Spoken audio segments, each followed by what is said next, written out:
Bonjour l'œil de la e-santé, donc je suis Loïc Chabanier, je suis associé chez EY et je suis ravi de pouvoir vous donner quelques éclairages avec mon vécu à E4Health. Si je reviens sur la table ronde, je pense qu'elle résume aussi un petit peu les sujets, les enjeux d'IA et d'innovation et des challenges qu'on peut avoir. Le sujet était la recherche de nouveaux médicaments avec les digital twins. Et ce qui était intéressant, c'est qu'on essaye de réconcilier en fait un petit peu deux mondes.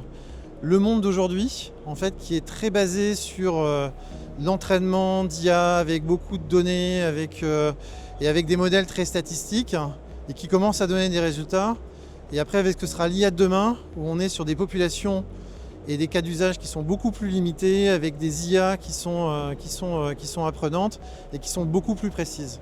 Et je trouve que c'est un bon résumé des enjeux qu'on a de l'IA et en particulier en santé. Et c'est ce qu'on essaye nous aussi de réconcilier chez EY avec une vision plus court-termiste, mais une vision aussi où on arrive à accompagner des clients dans la durée, et notamment sur des sujets de mise en œuvre d'IA. Parce que maintenant les cas d'usage, tout le monde en parle et ils sont devenus assez simples en fait à comprendre.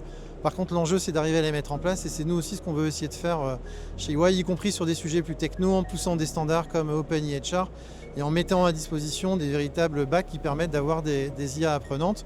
Donc de passer d'une certaine manière d'un peu de la vision théorique à des cas d'usage concrets et qu'on arrive à mettre à l'échelle chez nos clients.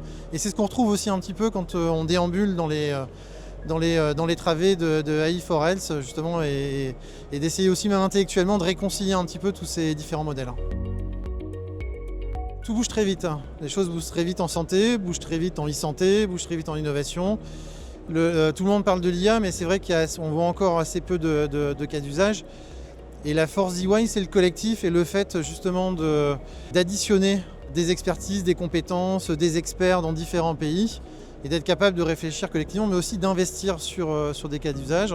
C'est ce qu'on fait par exemple en Allemagne, où par exemple on opère l'équivalent de Mon Espace Santé pour les AOK.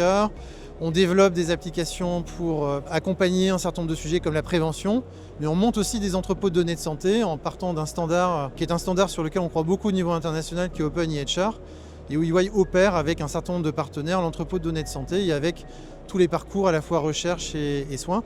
Et c'est ce qu'on veut faire en fait, c'est justement être capable de réfléchir collectivement et de se dire est-ce qu'il y a des choses qu'on peut mettre en place, qu'on a fait dans un pays et qu'on peut essayer de déporter dans un autre pays.